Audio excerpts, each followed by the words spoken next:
Ireland Courthouse in Springfield has been closed now for more than a week due to mold concerns, and a group of attorneys has filed a temporary restraining order hoping to keep it closed. Lawyers with the Hampden County Registry of Deeds has filed a case against the Mass Trial Court in the hopes of keeping the building closed until a more permanent solution to years of environmental health concerns can be implemented. Western Mass News reporter Audrey Russo is live for us in Springfield now with more. Audrey?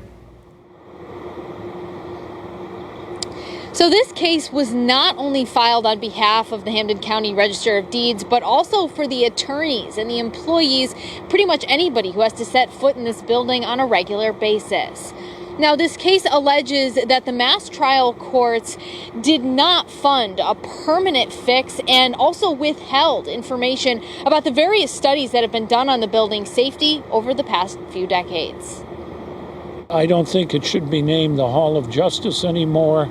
I think it should be named the Hall of Injustice and Toxicity. The employees who work in the Roderick Ireland Courthouse in Springfield have had enough.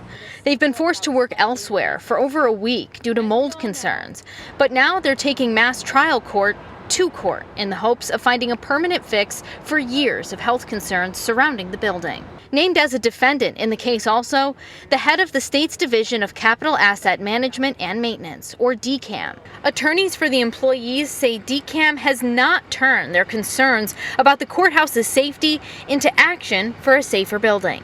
We asked, how do we move ourselves up since we are having so many health issues? Are other courthouses having these sick adverse health consequences at their courthouses? We can't get a straight answer out of DCAM. In the meantime, the attorneys say the Mass Trial Court has dragged their feet on giving an update to the current mold problem.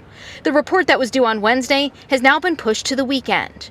Part of filing in court, the attorneys say, will help lift the curtain on information that's been gathered from past studies on the courthouse. And that's one of the things that we're looking for in this complaint is full and complete disclosure of all the reports, all the studies, all the air quality tests, all the financial reports, because frankly we believe there's a lack of transparency going on right now. The Mass Trial Court has told Western Mass News they absorb the cost of mold remediation through their operating budget. They also say they started working with a consultant in July to investigate problems with the building. The goal of which they say is, in part, quote, to address the identified deficiencies through necessary repairs or upgrades for the building systems, which will be used for planning and decision-making regarding funding and other key resource allocation. But after years of not using their operating budget to fund any permanent fix, Senator Eric Lesser says the legislature could mandate the trial court spend money in Western Mass. Keep in mind you would need 200 legislators to agree with that who come from other areas. That's a complicated process. It's certainly one we're committed to doing. This lawsuit is also going to be a very important piece of helping build the momentum, build the case, build the record, frankly, for just how widespread these issues are. Now, earlier this week, trial court told us that they had received an offer of funds from DCAM extended to them by the governor. We've reached out to see if they actually took the governor up on that offer.